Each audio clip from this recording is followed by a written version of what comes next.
Do you remember where you were on June 12th, 2016? A few of you might, but I'm betting the vast majority probably don't. On June 12th, 2016, a lone gunman walked into Pulse nightclub, killing 46 people in the deadliest mass shooting by a single gunman in U.S. history.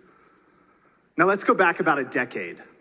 How about August 29th, 2005? Do you remember where you were? We got a few heads nodding out there. That was Hurricane Katrina. Over 1,800 dead in the costliest natural disaster ever to hit the North American continent. Now let's go back another few years and go for 100% recognition. Do you remember where you were on September 11th, 2001? Everybody's head nodding now. The September 11th attacks left over 3,000 dead in the worst terrorist attack in U.S. history. Do you remember how you felt? Were you confused, afraid? Did you feel sick? Were you vulnerable? Every time this happens, we're becoming more and more desensitized. We frequently see news coverage of mass shootings, natural disasters that result in enormous loss of life, terrorist attacks, and then we change the channel to watch something more friendly. This is the society that we live in today, but the impact of these traumatic events are no less serious on those who are directly affected. And now the impact of emotional pain on our society is more problematic than ever. Do you remember where you were on April 20th, 1999?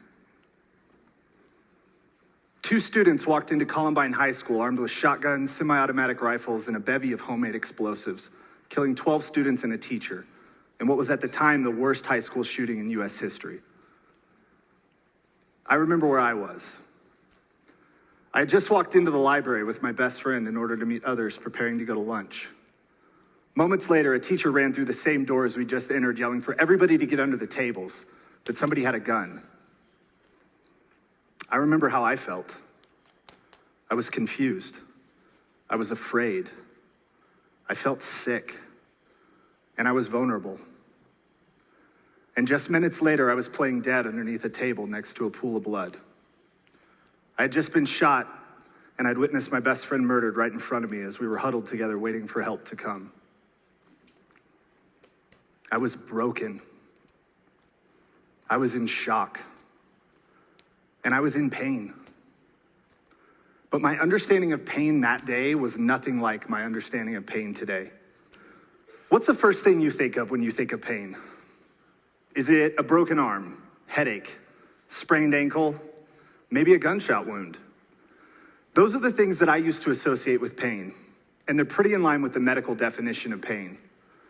A variably unpleasant sensation associated with actual or potential tissue damage and mediated by specific nerve fibers to the brain, where its conscious appreciation may be modified by various factors. Do you notice anything missing from that definition? Do you see any mention of the emotional components of pain? Me either. In 1996, the American Pain Society introduced the phrase, pain is a fifth vital sign, meaning that when you walked into an emergency room, the initial assessment of your condition was based on 5 data points: pulse rate, temperature, respiration rate, blood pressure, and pain.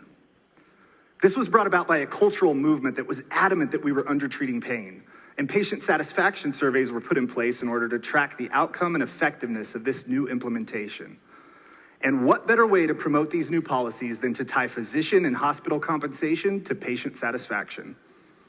A recent survey by the industry group Physicians Practice reports that 3 out of 10 doctors are paid bonuses based upon patient satisfaction surveys, and hospitals with better scores receive bigger payments from insurers. So naturally, administrators and physicians began to support this new movement with the goal being to get everyone's pain to 0 on the scale. That was the mark. The ethical dilemma immediately became, do I issue this person narcotics in order to keep them happy, or deny them and potentially hurt my compensation, the revenue of the hospital, or at worst, open myself up to a grievance for undertreating pain that could potentially result in the loss of my job? I have experience with pain. Less than an hour after scrambling out the back door of the Columbine High School library, I was medicated on a variety of substances that were intended to sedate and to relieve pain. I was 17 years old, and I'd never drank a beer or smoked weed. much less anything harder. I had no idea of what these medications were even supposed to do. All I knew at age 17 was that a lot of highly educated people had prescribed me medications that were intended to make me feel better, and they were working. Only not in the fashion that they were intended. Now, if you only remember one thing from my talk today, let it be this.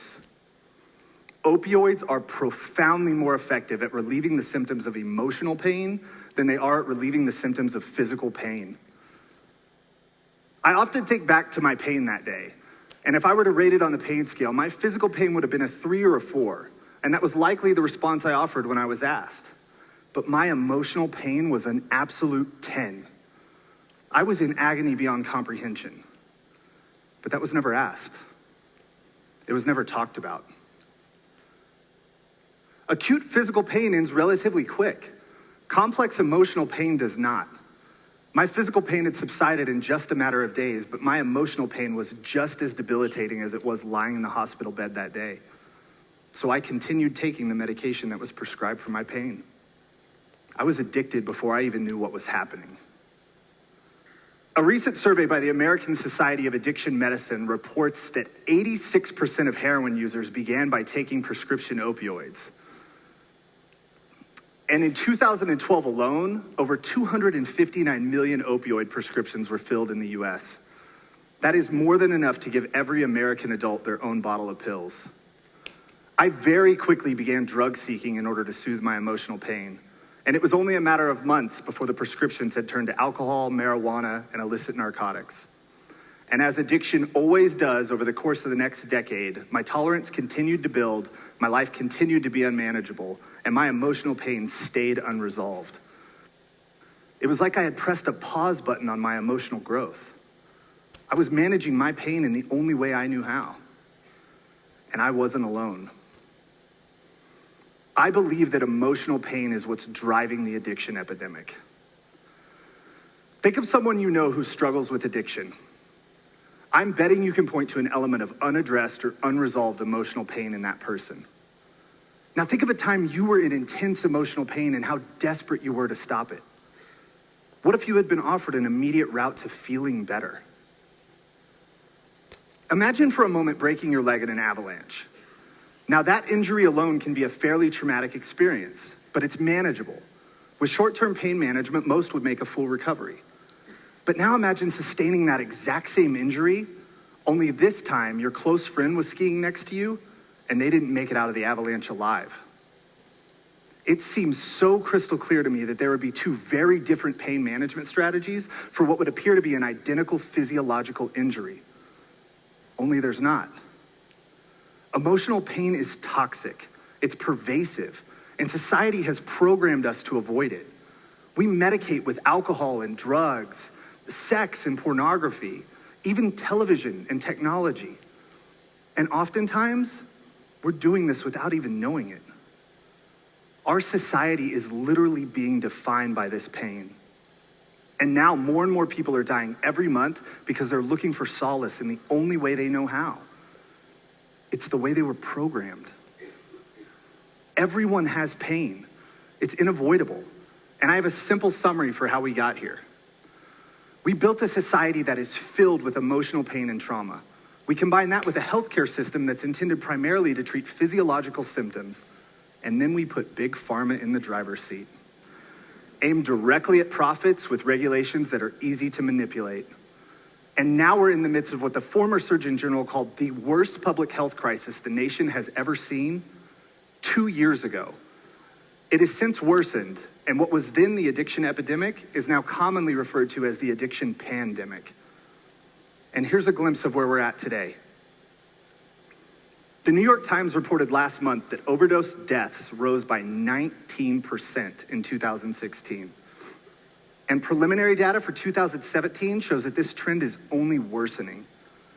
We've now far surpassed the worst years ever recorded for deaths caused by guns, AIDS, and automobile accidents. This data is appalling to me. There are people in our society today who will still write this off under the guise of, they're just a bunch of junkies.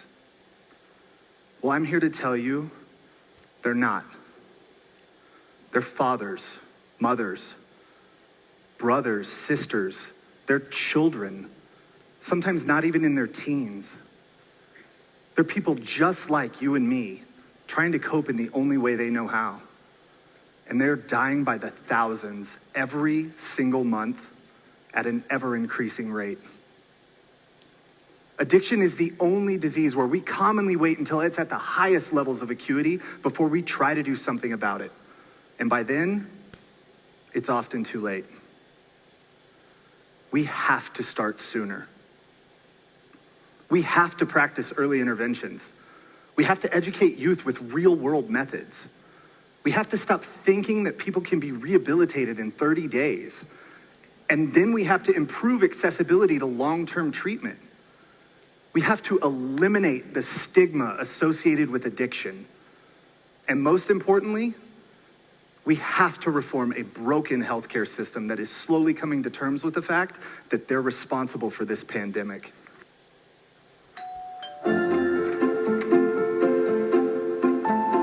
Make the holidays sweeter with a gift that's been made with the finest ingredients for over 100 years. Russell Stover Chocolates. Make happy.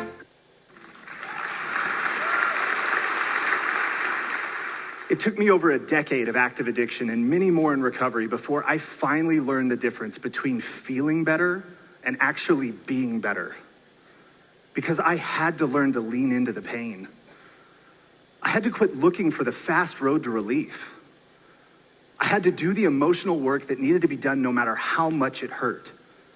And after multiple attempts at short-term treatment, I finally found a willingness to do whatever it took. And I stayed in a continuum of care for 14 consecutive months in order to figure it out. I had to go through the stages of grief that I should have been going through at age 17, at age 29. But I refused to keep running. And it worked.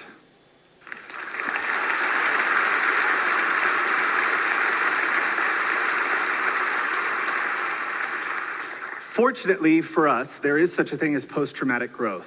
And you're witnessing that on the stage before you today. Post-traumatic growth is defined as the positive psychological change that can occur in a person after they've experienced a traumatic life event. It implies that by finding a way to endure through significant suffering, you can actually have meaningful development of personal character and elevate yourself to a higher level of functioning. But achieving post-traumatic growth requires that you lean into the pain. You can't run from it. You can't medicate it. So now I have a challenge for you. Take an audit of your current level of emotional pain. Do you have grief or heartache that you aren't dealing with? Has something traumatic happened to you that you haven't healed from? If so, take a step towards addressing this pain. Call a friend. Talk to a therapist. Just speak your truth to a stranger. Take one small step to shed light on this darkness. Because I've seen what darkness can do. I've seen it in hospital rooms when just one more didn't end up the way it was intended. I've seen it in jails with people who were born addicted and never had a chance to learn anything else. I've seen it at funerals for children who died before they ever had a chance to truly live. And I've seen it from underneath a table in the library of my high school. I want to leave you all with something that I wish I had known at age 17. Whoever you are, whatever you're going through, in whatever way you might be going through it, just know this. In order to heal it, you have to feel it. We're not going to solve the addiction pandemic overnight, but we will make progress when people start to understand the difference between physical and emotional pain and then choose to do something about it. In recovery, we often say, you keep what you have by giving it away. Find the courage to lean into the pain, and you can be a force in helping others. Thank you.